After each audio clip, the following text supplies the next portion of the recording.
when you need a product ops, and how do I grow as a, maybe individual contributor to do, let's say, to a director, to be a leader like you two. So I would go just like Deanna, you go first, and then go to Jackie. Yeah, absolutely. So it's incredibly important that you are when it comes to, I'll answer the second part of the question first, when it comes to developing this into a career path. So I align with not only my director, but with my vice president as often as I can to make sure I understand what their vision is for this role and to be able to explain what my vision is, because I'm doing the work day to day. As a reminder, I am a team of one right now, and I'm having to do that prioritization and focusing on only these three things.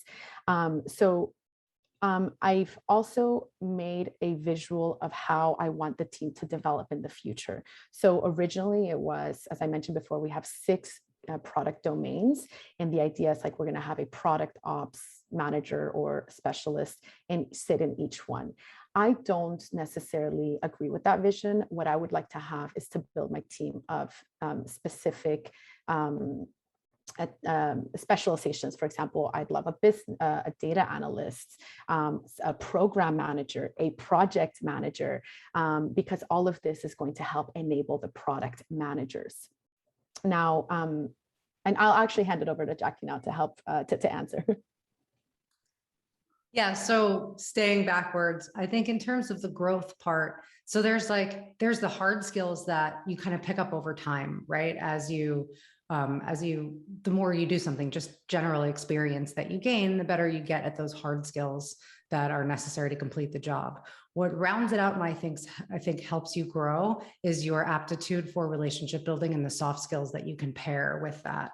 So if you can take your hard skills and bridge that into building really strong relationships and making sure you're partnering with those strategic leaders in your organization to understand their vision and show that you can drive that vision, I think that's the way that you can drive your career path forward. Right. And I definitely gonna echo that. Number one is when you come to org structures and the roles and expansion, understanding the value provided to organization is super important, because when you design that way, that not only make your team more successful, that would also make you more successful. Product ops in many ways is organizational role, right? So organization is your customer, and in the outcomes of what you deliver to the customer. So understanding organizational impact is super, super important for, both for the success of the product ops function and also the individual leading that. And I also totally agree with Jackie on how individual, every person's career advance, in my experience, is probably 50% of your hard skills in your function, and the other 50% is the soft skills. And soft skills including understanding the goals of organization, understanding your stakeholders, create value, articulate value. And one more thing, that's my big thing, is that do not lose your time in spreadsheets.